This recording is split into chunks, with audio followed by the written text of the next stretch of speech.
Hi guys, welcome to another episode of Coffee with Mirko, and hope you are having your cup of coffee and enjoy this one because this is going to be a big one.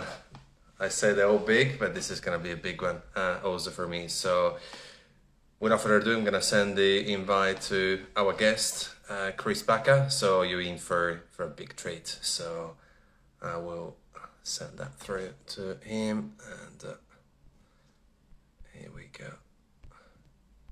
I can't wait. You should be very excited. Brew Shark, Risque. Hey Risque, good to see you. Artisano, T Newen, and Chris is in the house. Bring it on.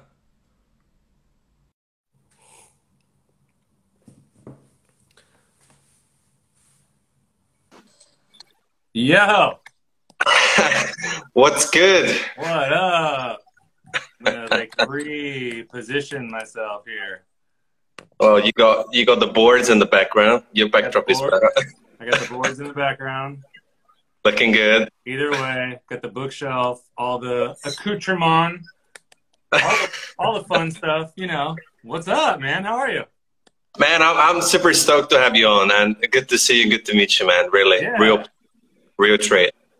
Dude, thank you. Appreciate that. What time is it where you're at? It's the morning, huh? 9 a.m. First sip for me, like Jared Yeah. said. Respect.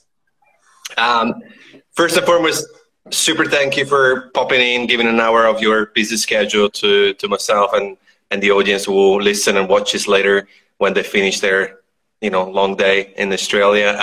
And I hope you and your fam all doing well with the virus and all the crazy stuff that's happening around the world and America.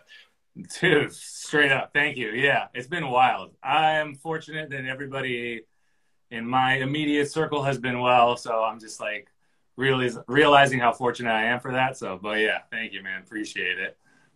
Yeah, that's great. I mean, it's actually a super small world because I was literally in the same building in where you were in 2017 at LM 90th anniversary as well as MICE, and then I saw you on the 30 days caffeine free challenge with Matt Davella, one of my favorite YouTubers. Dude, And here we are. Like, it's crazy. that's crazy. I'm on the decaf right now, so I'm half stepping. Oh wow, you passed time of the caffeine. Chris, just to get started, how did you start your coffee journey? Ooh, it was all by accident. It was completely by accident. Like, I always drank coffee like everybody. My mom drank coffee every day. So we always made, just generic, stupid coffee at home. And I always thought it was kind of neat. Like, even back in high school, I had this really disgusting, ugly, like, thermal carafe. It was like, it was my mom. So it had like flowers on it and it was real weird. But me and my homie Josh, we used to brew coffee into it in the morning and stash it in our locker. So we had like the coffee in our locker. And again, this is just like Folgers or whatever. Nothing major. But I was like intrigued by that. But my first job came when I was like 21-ish or something. I was working at the skate shop and I got super fucked up and I had to have back surgery when I was young. So I had this big like recovery window where I couldn't skate, I couldn't do anything. And when I was coming back to work, I didn't really want to work at the skate shop because I don't know, it just felt painful to be around that because I'm like, oh shit, I got to sit here, watch all these people have so much fun and I can't really participate. So my friend down the street, Matt, he was like, dude, why don't you come work at the coffee shop? You like hang out there every day. You're always kicking it. We'll teach you how to make coffee. And I was like, all right, sounds good. Like it was down the street from my house and I was always there. So yeah, I just started and that was it. I was immediately intrigued by the idea of espresso, even though I didn't know anything about it. It just looked real sexy and interesting, Well, espresso is sexy. I like that. Especially, and then eventually, Cat Cloud, amongst all the things. What was the ideas and the values behind Cat Cloud Coffee? Yeah, I mean, when Jared and I were talking, like our Cat and Cloud is just like a manifestation of years and years of thinking that we could do something a little bit different or a little bit interesting, something unique that spoke to us, not only just in coffee. Like, coffee's cool. Like, we both love coffee a lot. Like, it's been a huge, probably like one of the biggest parts of my life, like in front of everything except for maybe skateboarding. But also the idea of just creating an experience for people that's positive on both sides of the counter. Like, guests, yeah, for sure, coffee culture, but then as really for employees, for people who come to work, like most people, and I've been fortunate enough to have like a couple pretty cool jobs, and I've also had some jobs that didn't really work out in the best way. Same with Jared. And for a lot of people, going to work means like hanging up a little bit of yourself. It means like, cool, you know, this is me, this is how I feel like every day. And then I go to work and I flip this switch and I have to be some robot to act like something I'm not. Not only that, but I don't have a lot of freedom at work. I don't have a lot of autonomy at work. I don't really know what I'm contributing to. I'm just like pushing buttons and making numbers come out the other end. So Cat and Cloud was an opportunity to kind of fix all of those things that we saw that were wrong with workplace culture, and also serve really awesome coffee at the same time. Which it's such a gem of mine. I love it. You know, in fact, the next question was, what would you say to those people stuck, you know, into those good jobs, but they're unhappy, they're hated, and they're not really true to themselves and follow that skateboarding, coffee, painting dreams of theirs?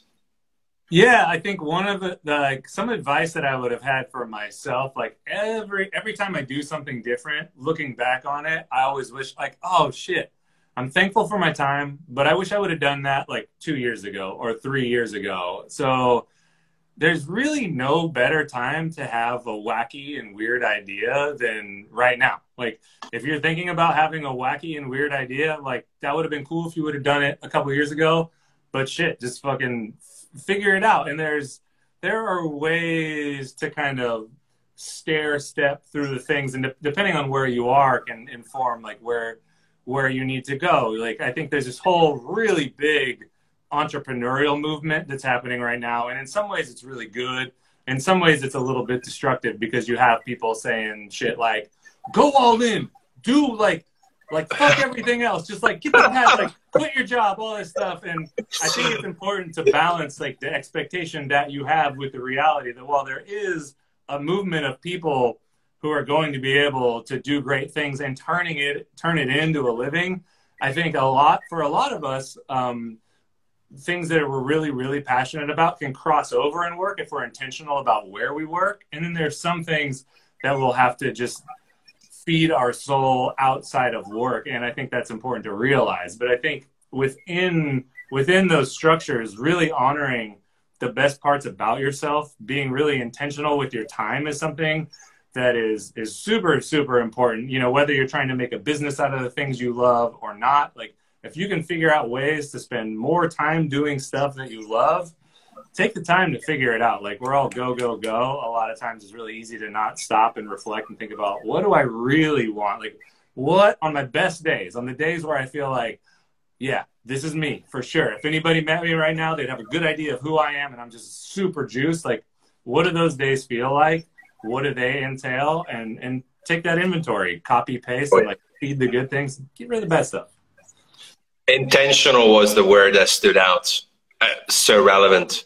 I think, and what you say is so true. This is all culture of the hustle. And I was talking about the lamb on one of the first episodes, and you know, there's all hustle mode. I think it should be actually flipped into humble mode. I think there's, you know, we forget that. And look, I think I don't want to also point fingers, because I think sometimes, especially the super young kids, are quite, you know, the victims because they're drawn towards the money. The victims because they have bought a utopic program sold to them based on a lot of jack shit, based on, you know those programs. And, you know, how can we pull at the forefront the passion, the love, the values over a stupid, really dollar figure in front of it, you know, rather than the flexing cards? I mean, just to give a context, and I'm proud of it, and I'm really proud of it. Yesterday, I got no cars. And, you know, I started my business about, you know, 6 months ago, seriously, but I quit my job about 12 months ago. I caught the train for an hour and 20 minutes, and then I Ubered to a meeting of an hour, and then I did the same to come back home. But I think that's great. I could have rented a Lambo and took a few stories of that, but I didn't. Yeah, no, I feel you. And I think a lot of what can be toxic about the culture is in terms of the hustle culture or the entrepreneurial culture or the grinding culture, we're just replacing one faulty idea of what perfection is with another faulty idea of perfection. And we're not really realizing that we're just on this rinse and repeat. So like, you know, if you rewind 20 or 30 years ago, now you ask a bunch of high school kids, like, what do you want to be when you grow up? They're like, I want to be a YouTuber. Like, you know, I get to ride around in dope cars. I get to hang out with really cool people every day by the pool. I just party and people pay me for it. How crazy is this shit? Like, that's insane. Like, you know, 20, 30 years ago, that didn't exist, but then we're still looking to other people. It's like, oh, you know, I want to be like a movie star. I want to be like this sports personality. We're looking at people that don't necessarily reflect values that we have. We just see them as quote unquote successful. So it's that, how do we redefine what it means to be successful? And we see this in the business too. And one thing that we talked about from day one is that success is not tied to a certain amount of money in the bank account. Yes, if you have a business, you want to be growing it. You want to be financially sustainable. You want to be able to live, eat, sleep. And really, the key aspect for any business is you want to be able to provide for your people. And if you have a greater mission or a vision, like money is the fuel that can feed that mission and that vision. But to simply just have more chips in the bank account it just doesn't really fucking matter. And I think it needs to start really, really young. And we need to take responsibility for teaching kids, whether there are children or not, people that are in our sphere, like what it's really all about. And it's annoying to see all of that, like YouTube flex, because I don't know if people who are that deep in the game, I don't know if people really realize and are aware, like how much other people look up to them. And I think you have a responsibility, you know, whether you're like an actual physical teacher or not, like people look up to you, you're an educator, you have power. Like, I think you owe it to put good into the world. Yeah, that not much can be topped. And I think redefining success also, you know, strip it off, you know, of those things that you just said. I think it's super important also to just reminding to add value to what you do, you know, as in like to others. If you don't add value to anyone, but you're selling, you know, hoodies because it's a cool thing to do, because it's drop ship is the next thing, like what value are you adding versus, hey, I really want to spread a message. I'm not good at videoing. I got these amazing quotes that I made. I'm just going to print them on hoodies and I'm going to give away most of them to my friends because I want them to read that every time they wear it. Right. Then it's different. Then you start, you know, if you at core, that's what you believe in, then money is just a consequence. You know, I think money is just a consequence of it, but you got to start from adding value and just believing what you're doing and what you love.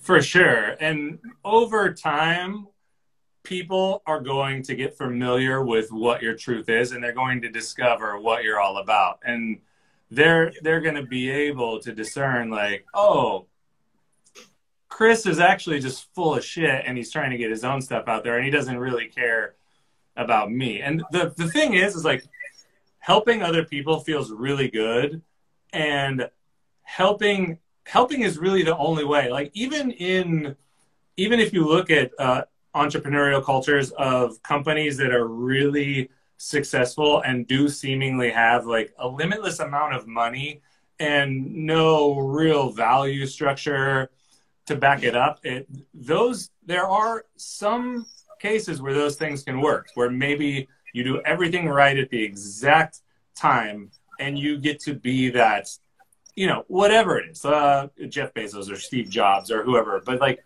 you know, even those entrepreneurs, they are the minority in the greater sea of entrepreneurs who are also really successful. I mean, there's thousands, probably millions of entrepreneurs that do really good work that make awesome livings helping other people that we've never heard of, because our culture doesn't really celebrate those, because it's not as sexy as being on like the 30 under 30 or, you know, like the Forbes top 10 list, you know?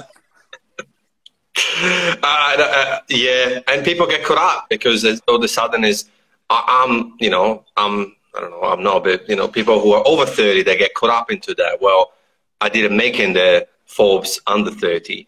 And there is all this catch up. And I think going back on what you were saying just earlier, you know, the best business is actually the one that makes you, you know, that you're sleeping at night. Like, because there's this whole hustle and work and hard and you don't need to sleep. Ultimately, it will lead these very young people because, you know, they got that extra energy compared to the 30, 40, 50, 60.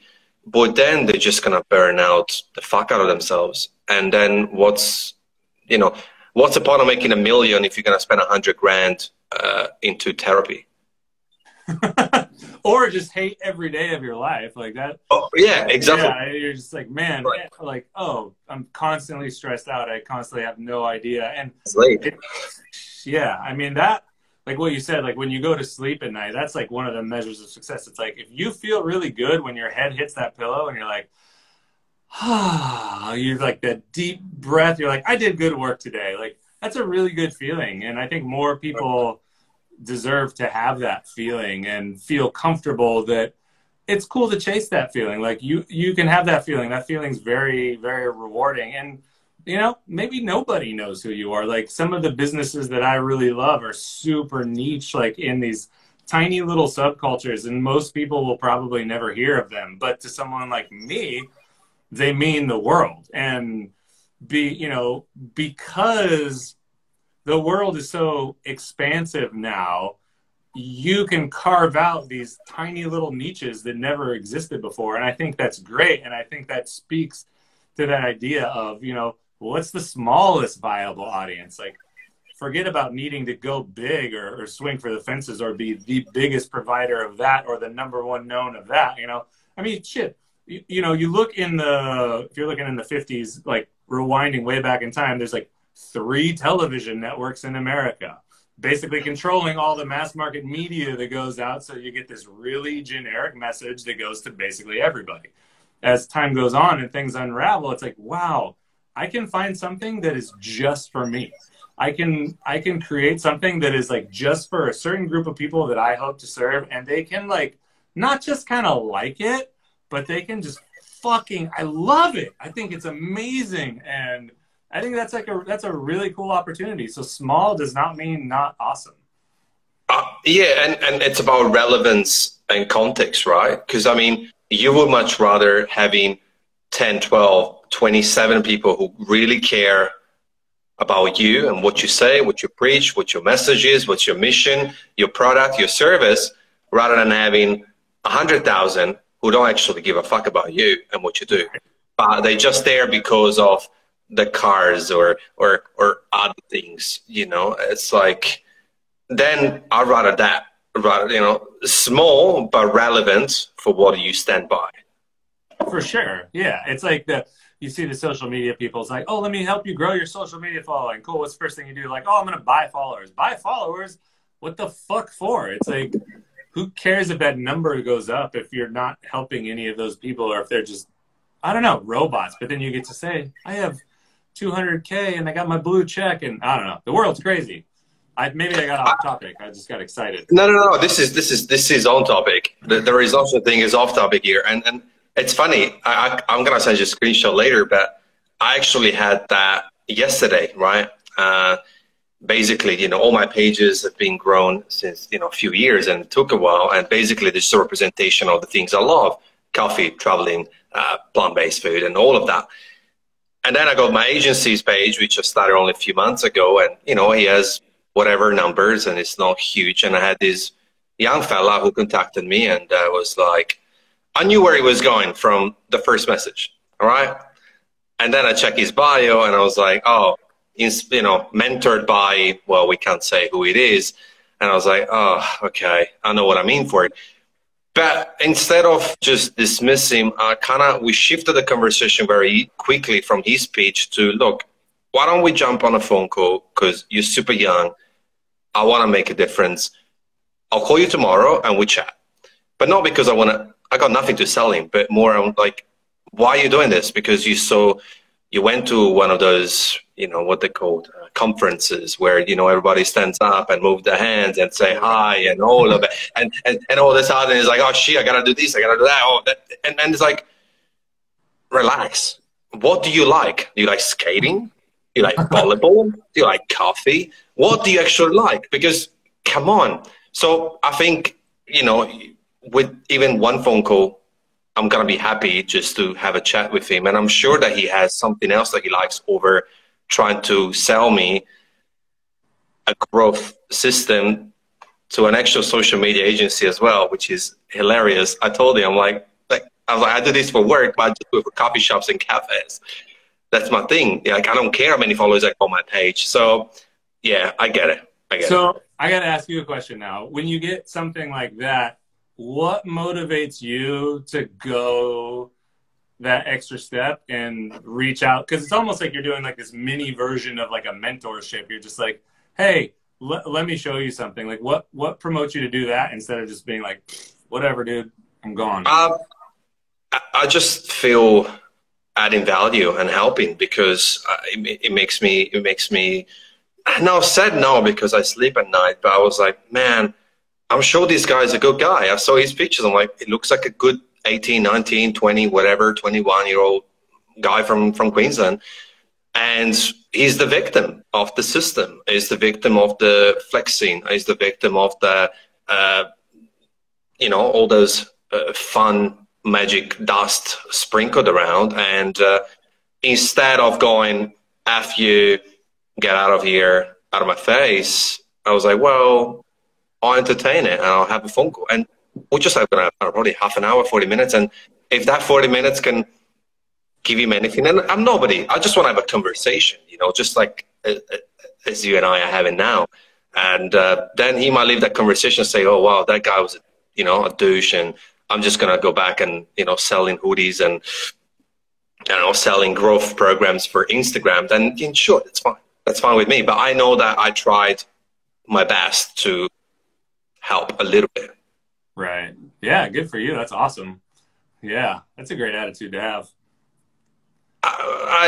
Well, I'm not super duper busy. It's during the lockdown. I got the luxury of having that a little bit of extra time, and why not? I've done a lot of these things, but even with people who are reaching out to me and asking, how do I grow my page? And I'm like, well, where are you from? And wherever the overseas and now. And I'm like, well, let's just hop on the phone.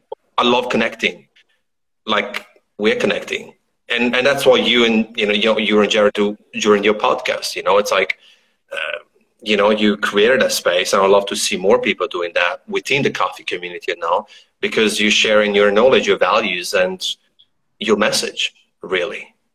Yeah, thank you. No, it's fun. It's fun to do. It's so rad to hear that because whether or not you're really busy, right? Like you have extra time during the quarantine, just to kind of spend that time with someone that, in some way you probably see, or at least maybe I'm projecting, but I find like a lot of the people that I really enjoy helping out, I kind of see a little bit of myself in them, or like a past version of myself, and helping other people is really a lot like, oh man, I wish someone would have said this to me when I was 18 and put me on this path a little bit sooner. I mean, there's probably subconsciously a bit of that for sure. I'm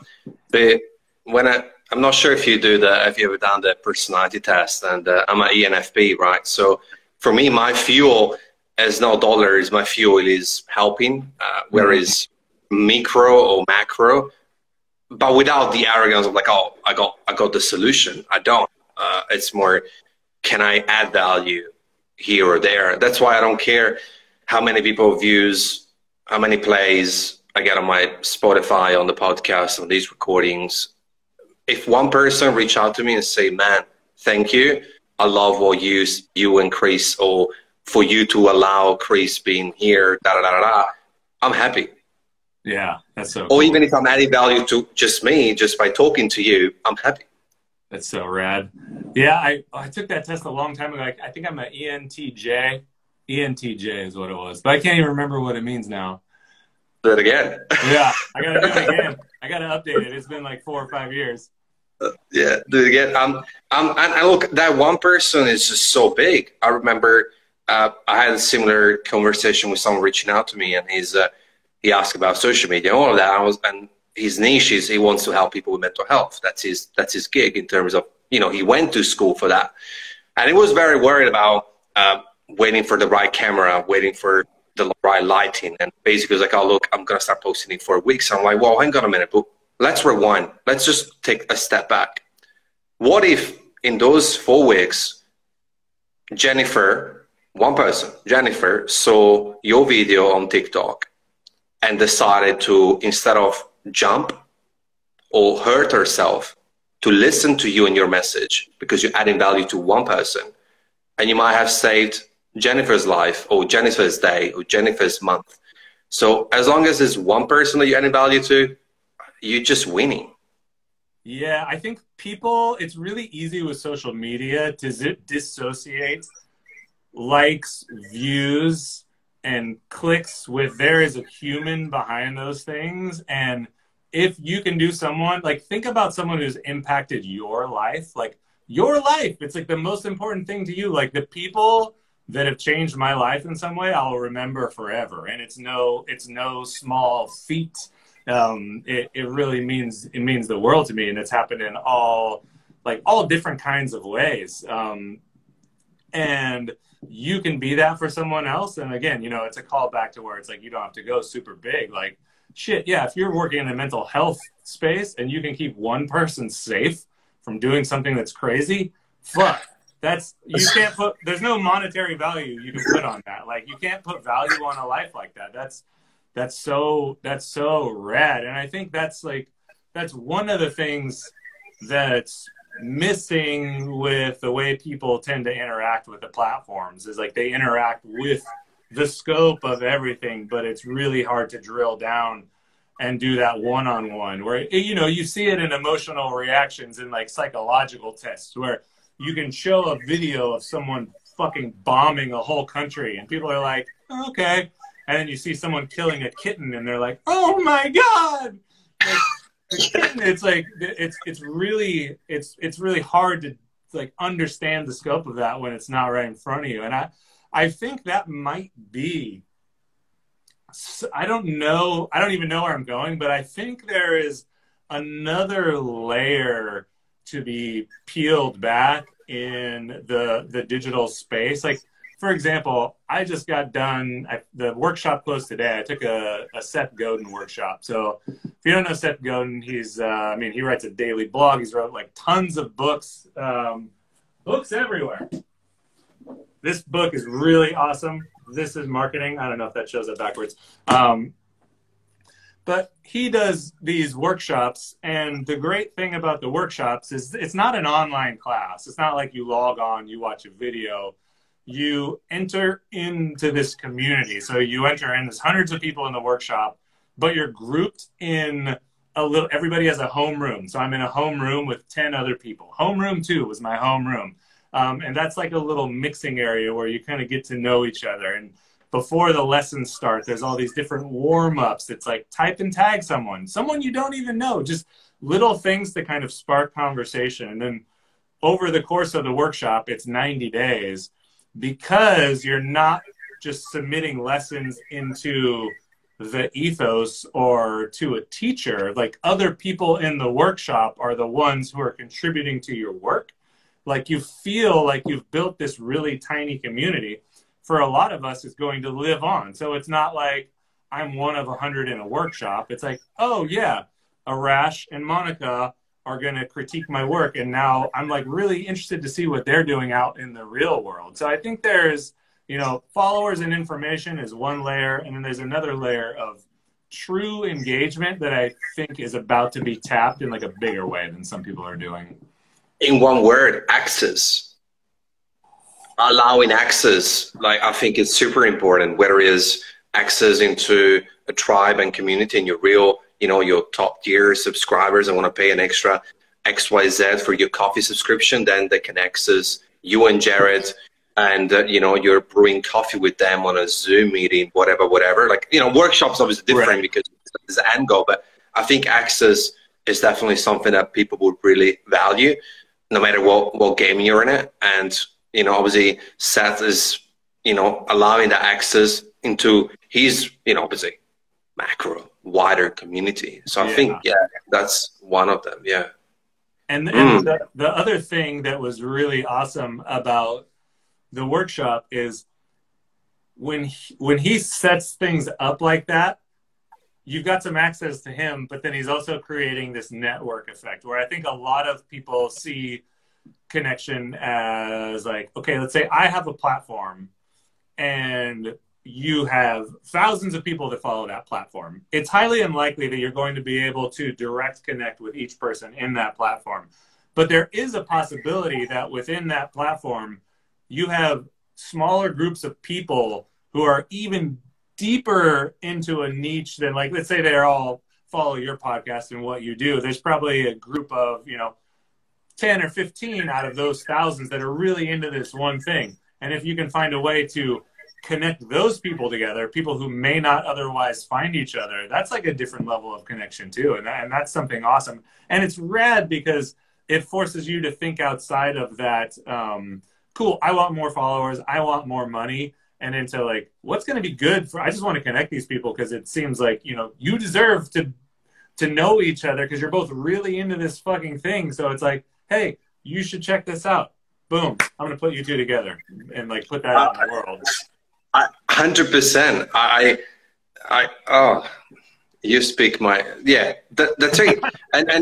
And then what would be very awesome, especially if it's more localized, is even actually doing, you know, actually connect with these people and connect at a different level, where is sharing network. I don't mind sharing network. I'm not scared of introducing someone better than me to someone else that I know in the industry. I don't care, because if I can make two people happy, well, I'm double winning, because we're talking about making one person happy, value to one person. So even if it's catching up with some people who follows a podcast out of those 12, 15, very loyal, even if it's catching up for coffee, hell yeah. Connecting even in real life, but digitally can be done too. Unfortunately, it's already halfway, and by rule, I need to ask everyone the same question. That's the out-of-the-box question. Okay. Chris, if you could, who would you like to have dinner with? Doesn't have to be coffee. Ooh, that's a heater. Who would I want to have dinner with? Fuck, why would you ask me that question? Oh, just ask everyone. Man, living right now, dead or alive, anybody? Anybody. Be my guest. Jeez. I think I kind of want to have dinner with Paul Walker, R.I.P. That's okay. Like, it was this weird, well, I don't even, that's a tangent, but when in like the early 2000s, and I know some people think it's like the fucking corniest, most lame thing ever, but like being like right out of high school, like when Fast and the Furious came out, and then you're into car culture and you see these people on the screen, and then you're just like, damn, these guys are so fucking cool. That's like, that's so cool. Like, how can I be that cool? I'll never be that cool. I don't get like the coolness factor. And I think that's like the full big, like weird, like ridiculous subculture thing. But if I had to actually have dinner with someone that I can have dinner with now, there's this dude, his name is Philly, and he owns, I'm actually wearing a hat. So he owns this shop, a skate shop called Humidity in New Orleans. And they're like my favorite business ever. They're like the most fully ridiculously authentic place I've ever seen. They literally do whatever they want. And it's amazing to see. It's like when you go online and shop on their website, you know, you have like a shopping cart where you put stuff in the cart, like their little cart says shit, because you're just like adding shit to your bag. It's like, oh, I'm gonna put some more shit in there. I'm gonna put some more shit in there. And like the descriptions for their products are always like these weird little quips for, you know, like some of the like the pants they sell. It's like, not that skinny shit. That's it. Like, and he does some interviews like about skateboarding and how it interconnects with his business. So, and tell me if I'm going too long on this. I just think it's culturally. So he grew up in New Orleans, skateboarder, and there was this shop that was around, and the shop was being sold. And him and his mom, like they mortgaged the house to take out a loan to buy the shop, because he just wanted the shop to survive, because that was like where he came up, where he grew up, and he's doing it for the skate culture. And he's really open and honest that, like, although he feels like the shop needs to be in New Orleans and it does something for the community, there's also an aspect of it that is really obnoxious, because he's so in love with the idea of just simply skateboarding. Like, the thing that gets him the most excited about skateboarding is not what's happening in the industry, not all the new pros, not all the new videos, just like the act of skateboarding itself. And the one thing that gets in the way of the act of skateboarding itself is him running this skate shop, which is a huge benefit to the culture of the community. So it's so refreshing to hear someone talk about like just dialogue like that and be really, really straight up with it. Like, I love both of these things, and there is a tension that is created between them, and I don't know how to solve it, but it is what it is. And I think it's really brave to be able to speak like that. Oh, I think that's, well, this person, Philly, I think you said, I mean, he's won. He's winning. Like, this is exactly where this started 40 minutes ago, where it's all about do what you love. And like you said, I think you worded it beautifully. Like, he just loves the act of skateboarding. That's the ultimate truth, almost. Like, that's the ultimate goal. Wow, I'm gonna check him out. I'm gonna check Humidity. I saw your T-shirt, the rainbow, so I'm assuming that's the brand. Yeah. I mean, because of the way, you know, watching him, the way he talks, like everything they do in the shop, it's like I buy everything that they drop. Like, everything they drop, I'm just like down. Like, I just want to support like so hard. I got fucking, you know. You like buy two of them, you know, you might as well. Like, who cares? Just get them all. Adding more shit to the bag. Yeah, I love it. I'm gonna check him out for sure. Got on one question I really want to ask you, because it's super relevant, and I'd love to hear your thoughts. Entitlement is a word that I've been working on a lot in the past 6 months, and entitlement often generates the darkest of people, whether it's within relationship, friendships, business, the whole lot. Would you say that self-awareness mixed with gratitude and humility could be the antidote? That's a great question. I think self-awareness, humility, it might even be more simple than that in some way. And I think maybe to put it in, because things are really easy to unpack in like in a relationship context or a work context. So here's a couple of things that I heard recently that got me really excited. This one dude that I look at a lot of his stuff, his name is Steezus Christ on Instagram. He's the shit. Check it out. They do a podcast, and he was talking about relationships and the idea that, like, how, you know, everybody wants a 50-50 relationship, a relationship where you give and get is the same. Like, I receive as much as I give, and everybody knows that you can't keep score in a relationship. Like, keeping score is a bad thing. Like, that leads to toxicity. Like, I did this for you, now it's my turn. Now you do this for me, now you do this.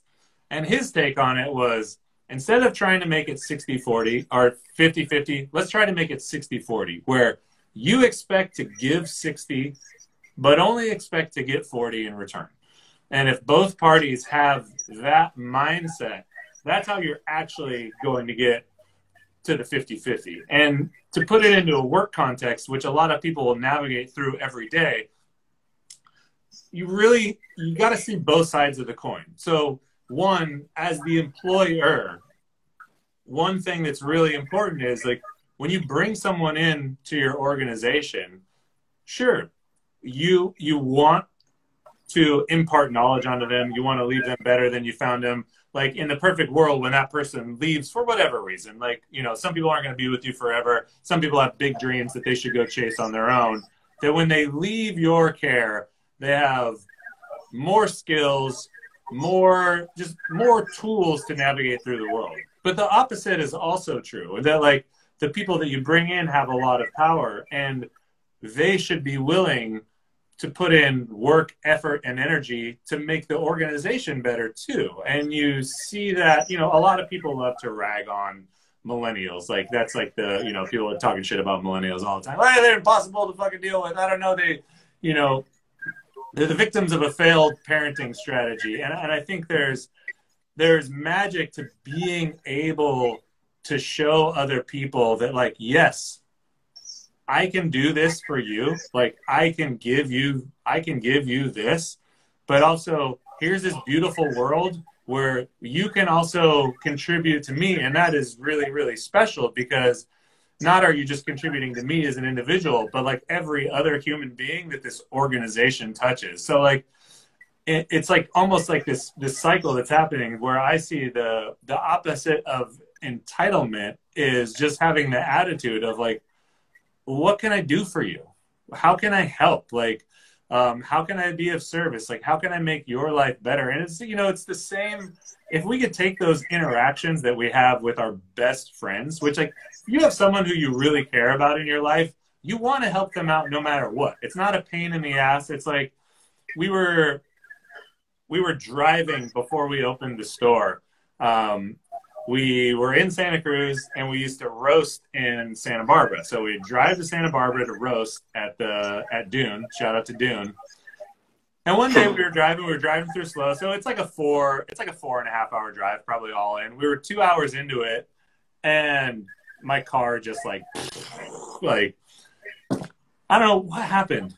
Oh yeah, the, like, coolant leak, coolant spraying everywhere, shit's all over. So, like, my good friend Mikey is not too far. He's like 15 minutes away. So I call him, and those are the kinds of people to where he's not only will he come get you, but he's like excited about it. It's like, yes, of course I want to help. Like, let me grab some beers and we'll get you some food and stuff to drink too. Like, I'll bring you a care package. And, like, we all have people in our lives who we would do that stuff for. Like, how can I make it better for you? And I think that can be extended to not just our good friends. And sure, you'll do it in different ways for your employees. You'll do it in different ways for your business partners. But that is the way. It's like if you're looking at it, I'm just trying to make this really tie into coffee. You know, a lot of people have coffee businesses, and they're trying to figure out how do I build my wholesale business? How do I build a wholesale platform? And it's not like, you're never going to be cool enough to where people are going to be like, I just want to be with you because you're so fucking cool. It's, people have businesses to run. People have certain challenges. Like, how can you help them maneuver through their challenges? Like, the entitled wholesale provider says, we do things this way. You should want to do business with us because we're fucking awesome. And if you're not awesome, I won't even talk to you. And the humble, the wholesale provider that's a helper says, like, this is what we're really passionate about. How can we use this to elevate your business? Like, what are your unique challenges? So there's some, like, curiosity is this really big thing that's lost in this era of everybody feels like they have the answer, but there's no answer. Like, helping you is different than helping someone else. Understanding this person is different than understanding that person, but you have to have that curiosity. That if you don't have that genuine curiosity, man, it's gonna be rough. Yeah, but also life is much more enjoyable once you strip yourself of expectations, right? And I'm gonna touch base on millennials in a second because I'm very passionate about young people. well, you and I are young, but the super young. Expectations stripped off, you enjoy life more, right? So even bringing it very close to me, if and that becomes, you know, a whole different beast of a convo, which is obviously accepting or dealing with rejection. I mean, I text and DM'd a zillion people to interview, right? And I'm not the only one doing it because of the lockdown, especially a few months ago. And I'm so blessed and grateful for all the people that answered. But I'm also self-aware, very aware that, hey, you know, James Hoffman of the world or other cats that gives up, you know, they're busy. They might have a trillion requests on their box and they don't even bother opening that can of worms, so it's okay. Or also they'll be like, hey, you know, like James say, look, too many people ask me, so I can't just jump on every single live stream. That's fine. But if I had the expectation that everybody that I message that would say yes, then I would not sleep at night because I'd be crying because of the rejection versus I didn't have an expectation. In fact, I just started from one person. We're just chit-chatting about his new machine, the Flair Espresso with Andrew. And I was like, hey, man, you know what? You want to hop online and maybe next week and do like a live stream or something? And he's like, yeah, shit, I'm down for it. I'm like, let's go. So I think expectations is, yeah, you're right. I think maybe we don't need to go that far as humility and gratitude. I think that comes secondary. And perhaps it comes after, once we are aware of it, we can also forgive ourselves, yeah? You know, it's like, it's okay. I had an expectation for my partner to take out the rubbish. He or she didn't. My friend, my dad, whoever, I got a little bit cranky, but that's okay. I go, why did I do that? Because of entitlement. I had the expectations. I could have got the rubbish out. It's okay. I can't be too hard on myself. I love what you said, though. And those people were generally selfless are just the people that you want to be around because you want to suck in the selflessness and you know, and make it yours. And touching base on the super young, I just always grew up thinking, no matter how old I am, I'm going to love young people. Always, because I hated it. Like, because I've seen it. When I was 10, when I was 15, when I was 20, it's like, oh, yeah. I'm like, hang on. On a practical level, it makes no sense because, you know, you're 40, 50, 60. And the youngs are going to be your dentist, lawyer, surgeon, baker, server, banker. They're going to be there for you. With the new technology, with the new things that you don't understand, you know, like my grandpa is all right, but there's people who struggle with Skype, right? Struggle with the new technology. So the new generations, we need to love them and nurture them rather than blaming them and pointing fingers. Oh, I would have done it a different way. Well, guess what? There was only a fax machine back in your days, or there was only this sort of tools as far as medical goes. So I think we need to love and embrace millennials as business owners as well as just society in general.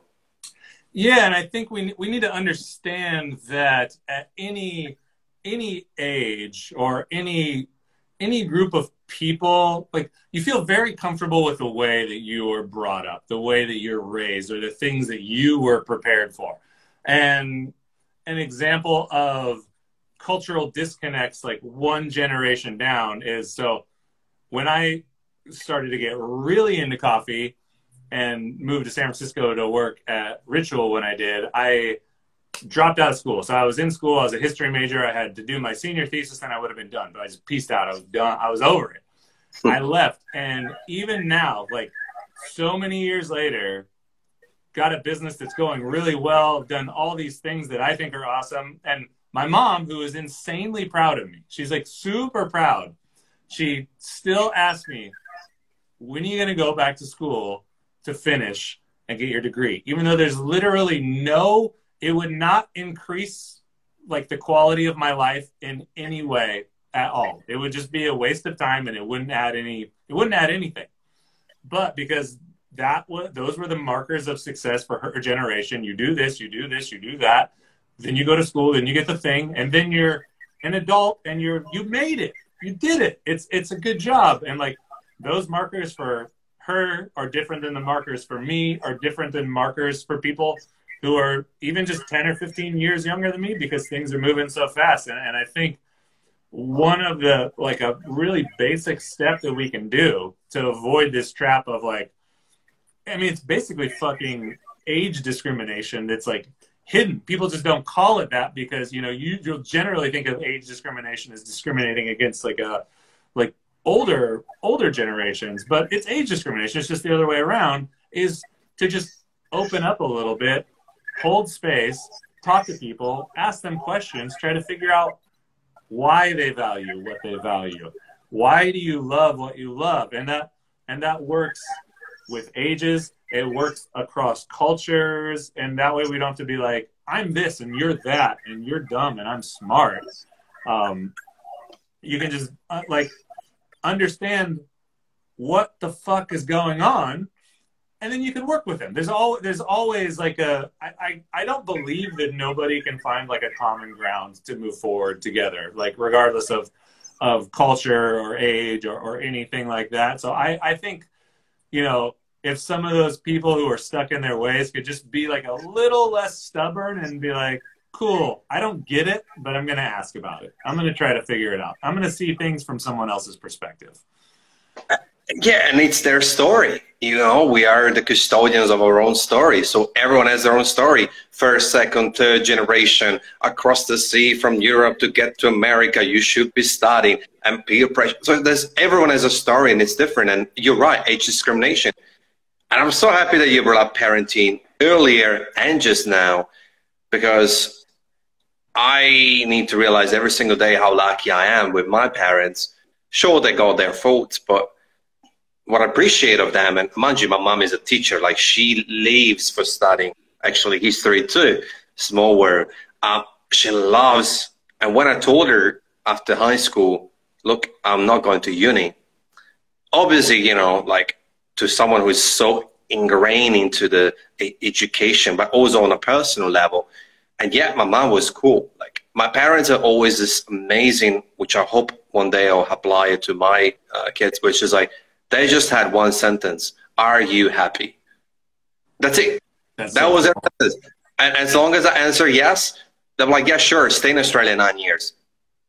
Because I've been away from home for 9 years. Sure, get this job as a barista. Sure, quit your job and start your own agency. Sure, whatever, do your podcast. Like, they just ask that question, you know. They might say their opinion, which is okay. And I think opinion is the right word. Because one of my best friends from Italy taught me one day when I was super young that if you're true friend with someone, you should give them your opinion rather than advice. Because advising is actually telling people what to do. You should do this versus, hey, my opinion is A, B, C, D.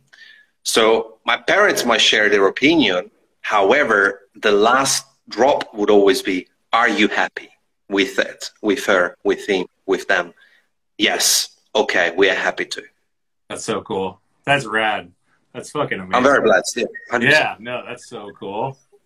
Yeah, yeah. I don't even know how to follow that, man. That's cool. Look, I think, I mean, all these questions are irrelevant. I had 1,000 and I can keep going with you for an hour. Instagram is cutthroat when it comes to live streams. So first and foremost, I just want to say thank you for coming on. Like I could go for another hour very easily. Maybe you should do a 3-way one day with me, you, and Jared. Anyway, we'll talk. So super, super cool to have you. It's so surreal. Like I said, I watched you for the first time was with Matt Davella. What a dude. And yeah, and then we're here talking to you in real person, which is crazy. So thank you. Awesome. It's been amazing. Appreciate it. Thanks for having me. Thanks for the thoughtful questions. It's very refreshing. So cool. My last couple of questions, even though we only have 6 minutes, is I think we bring it back onto these crazy times. I think people need your fresh thoughts on this around what's going on around brand responsibility. You know, there's a whole bunch of arguments. What's your take around that in terms of, is it better to be silent or is it better to be, you know, fakely authentic, you know, because there's people that you get it, like fake authenticity versus silence, you know, what's your take on brand responsibility across this period of time? And also, if you want to tell us next, what's your overall mission and what's next on your planet? And then we close, man. Yeah, I think it's always better to be not fakely authentic, but truly authentic. And I think, again, I'm not an expert on this topic at all, but I think what a lot of people who are just kind of diving into this world, you know, this movement exploded. It's like nothing new. It's like things that have been going on for a long time, and now because of mass media, it's put in our face. And I remember like '92 when the LA riots were going on and seeing that, and I'm like, damn, that's fucking gnarly. And then it just kind of disappeared. But now there's this really big sustained movement, which I think is good. Like, people need to be aware of what's happening. And I think a lot of people are going to need to be really comfortable with the idea of getting it wrong and being able, like, to know where your heart is at and know what you believe, and know that within the context of this, like, you might do the wrong thing in the short term. Like, I don't know, maybe I stayed silent for too long and people think that I'm something I'm not, or I as a general rule, I'm someone who takes more time to process than not, like, because I think words are very powerful, and it's really easy to throw something out there that, like, you don't really believe in, or you felt pressured to do, but you're not really sure what it means to you. I think regardless of whatever, like, hot button topic we're dealing with, whether it's like culture or race or politics, all these things are interrelated. But like, again, I'm not an expert, but I would encourage people to, before you do or don't do, take some time to think about what these things mean to you. Like, what do they really mean to you? And then go forward from there. And then you might get it wrong a couple times, but over time, that stuff will unravel. And just don't do things just to feel good about yourself based on what people are going to think about you, for your own ego. Because I think that's another trap that we fall into. I've seen a lot of people going to the protests, even here in Melbourne, but some of them, unfortunately, are the same very people that facing a situation, they might cross the streets if they bump into certain ethnicities, which it defeats the purpose of going to the protest. But then saying that the word of protest boost themselves and say, well, I'm feeling good about myself, which is okay. It's human. It's about being wrong, like you said. But it's context over just content. Totally. And it ties into everything else that we've been talking about for the past hour, which is like, if you're doing these things to make it into a performance and like make it about you, that's just the wrong attitude. Not only in this situation, but in most other situations as well. So like, doing it, like, you know, where are your intentions, and then just move forward from there. I love it. Chris, I'm one of those one too. I'm gonna process this whole conversation. It was super cool to have you on, honestly, for me, and thank you for coming on. Is there anything that you've left on the wire for the next 35 seconds or so? Oh my gosh. Just do you. I believe everyone's got a special gift and like a unique contribution that only they can make. And if you're honest with yourself about what that is and how it can help other people, I think that is like one of the keys to true happiness. It's like, you don't need to be anybody else. You don't need to do the things that they're doing. Look inside for like the most true expression of yourself and channel that energy outward, rather than looking to see who I should be and channeling that energy. So yeah, do it from here. Do it from here. Do it from you, and then put it out there. I think that's it. I can't top that off. And you know, if Sasha approves, great conversation, guys. Hey, Sash. Well, then, yeah, we've done a good job. Yes, you're right. Do you? I can't top the. I think that's a beautiful way to end it, man. Thank you very much for hopping on. You're amazing. Thank you. Appreciate it. Thanks, dude. You have an awesome night. Yeah, I don't need. Yeah, afternoon, whatever. Have a great morning. Whatever. Yeah. Thanks, dude. Peace Later. out. Legend.